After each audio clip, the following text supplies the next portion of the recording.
What a great day to be an NRA member. Yeah. And what a great day to be an American. I got to tell you, freedom is not free. And for me, my story begins on the 17th of August of 2004, when I would be hit by an improvised explosive device or roadside bomb that would change my life forever.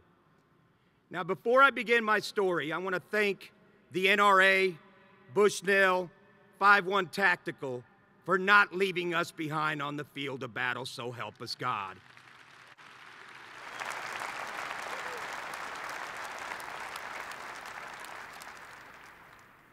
But before I begin those remarks and share my story, which is kind of a roller coaster story, I got to forewarn you. You see, when I got one of my blood transfusions, I think I got a little female blood in me, so now I cry all the time.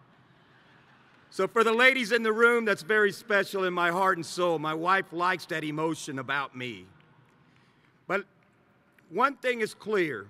My father once told me that when you take the oath of office to defend the greatest nation in the world, it is about God, country, family, and all of those that serve in the armed forces of the United States of America.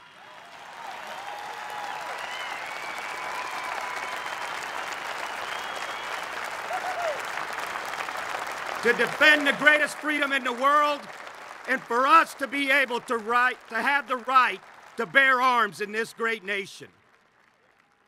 As I stated, my story begins on August 17th of 2004, when I would be hit by an improvised explosive device or roadside bomb that would change my life forever. First fragment hit my knee, broke it in 3 places, fragments to the left side of my body. I was in trouble. But the greatest thing that we have in the United States military is the enlisted and the non-commissioned officer, the backbone of our military.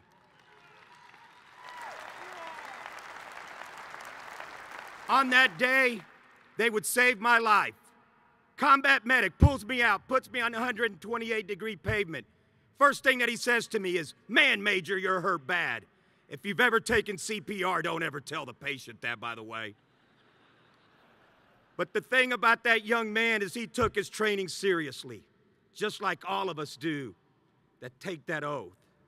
And for me on that day, that helicopter would come in 47 minutes later, take me to Baghdad. I would spend 2 days in Baghdad, 17 hours in surgery, and I would be awarded the Purple Heart by General Petraeus when I woke up.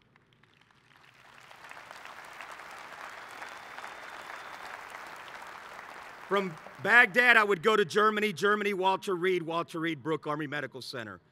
I would spend 45 days in ICU. I had E. coli, Acinetobacter, 2 staph infections.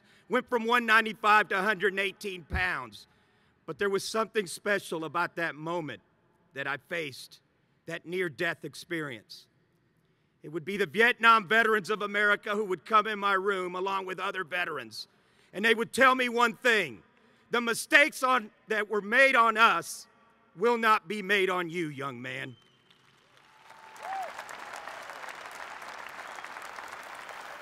If you're a Vietnam veteran or you have served in the armed forces of the United States of America, stand up and be recognized. Hoorah!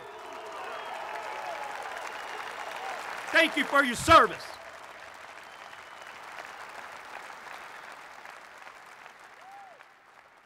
And soon after I would recover, my leg would be amputated on October 1st, 2004. I would learn how to walk, and I would learn how to do everything adaptively. But one thing was important in my life at that time, and that was to do something to make a difference, to give back.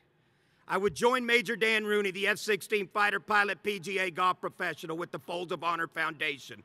To date, we've awarded over 7,200 scholarships. We're on pace to raise over $40 million because we never want to leave no family behind on the field of battle, so help us God.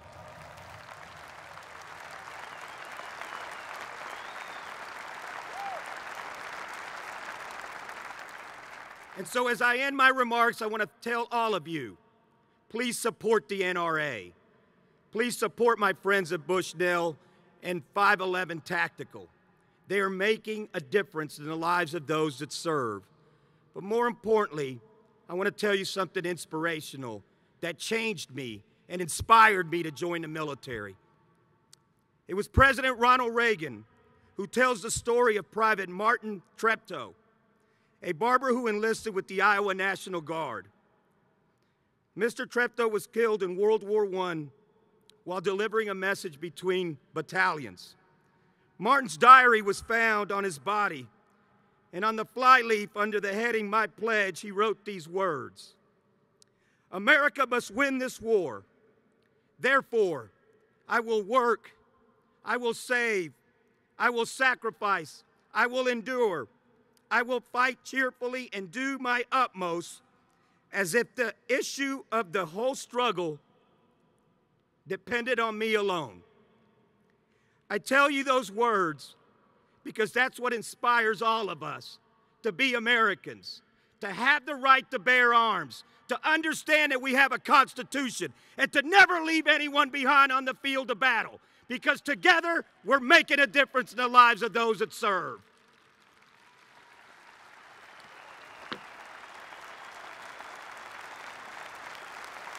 And so as I end, I want to tell you something impactful.